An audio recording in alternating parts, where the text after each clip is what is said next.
So this is the Hobby Lobby scrapbook paper and a Dollar Tree mason jar from last year. Both of these are both from last year, but I do know they do have that scrapbooking paper again this year. I have seen other creators use it, but I just had some leftover from last year, so I just went ahead and used what was in my stash.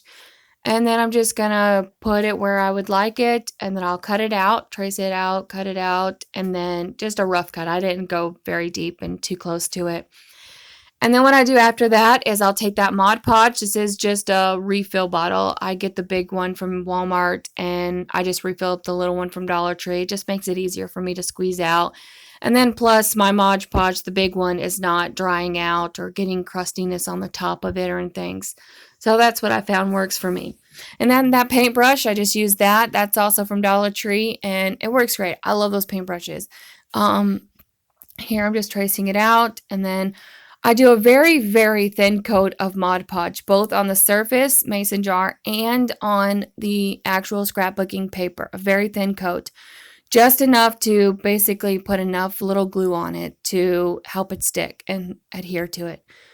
Then also, if you don't do Mod Podge, you can use Aleene's Tacky Glue. You can use double-sided tape. You can use even a glue stick. Whatever works for you, go for it. Each to their own. I prefer Mod Podge. I love Mod Podging. It is fun to me. I love the results of it. I've had good results so far. And all I do is just a thin layer of it and on both pieces, and then another thin layer on top, and it doesn't give me the wrinkles. It keeps it clean and crisp, and yeah. So each to their own though. So you do what you like and go for it. So here I'm just spreading it out really good, and then I'll put it on, and then I take my sanding block from Dollar Tree. You'll see that here in a minute. And after it dries a little bit though, first I let it dry, and then I take my heat gun, dry it a little bit faster, and then I take my Mod Podge thin layer on top of that paper, and then I do let that dry a little bit longer and with the heat gun and just letting it sit there to settle a little bit while I gathered something else or whatever I did.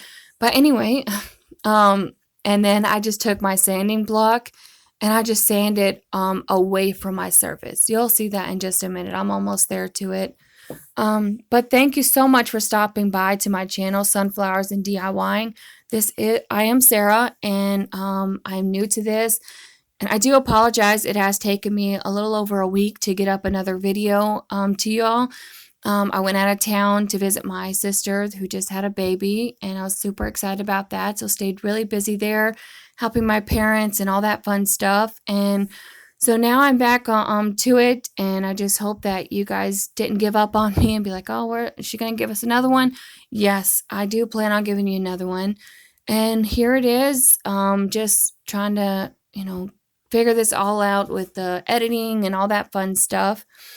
But here I just was wiping the excess glue off that you saw there, the Mod Podge. And then I'm just going to add the thin layer on top of that. And then we're going to let that dry. And then after it dries, I'm going to take the sanding block to it. You do want it dried, because if not, your paper will tear. It won't give you such a nice clean cut edge to it, because of it being still wet. So definitely make sure that it's completely dried, whether you use your heat gun, whether you just let it dry just a few hours by itself.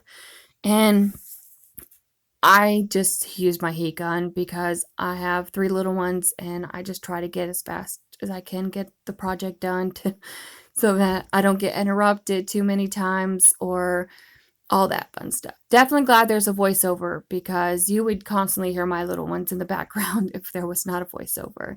So anyway, but just doing a thin layer there, and just gonna let it dry with the heat gun, and then I'll take the sanding block to it and give it a good nice sanding to it.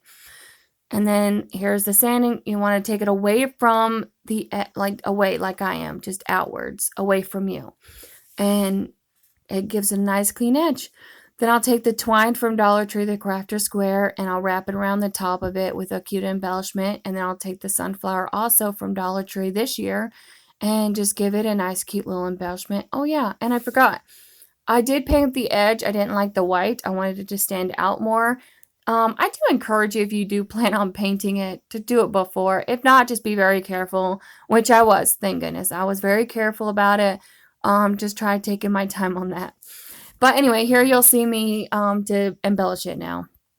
And then after I do the embellishments, I'm just it's pretty much done. I just gave you a quick one here and then a sunflower at the top of it, and that's it, y'all. If you enjoyed this video, please give it a thumbs up, give it a like, share it, and give me a comment. Let me know what you thought about it, and if you're going to recreate this or even something similar to it, or take the idea of words, whatever, just let me know what you think about it.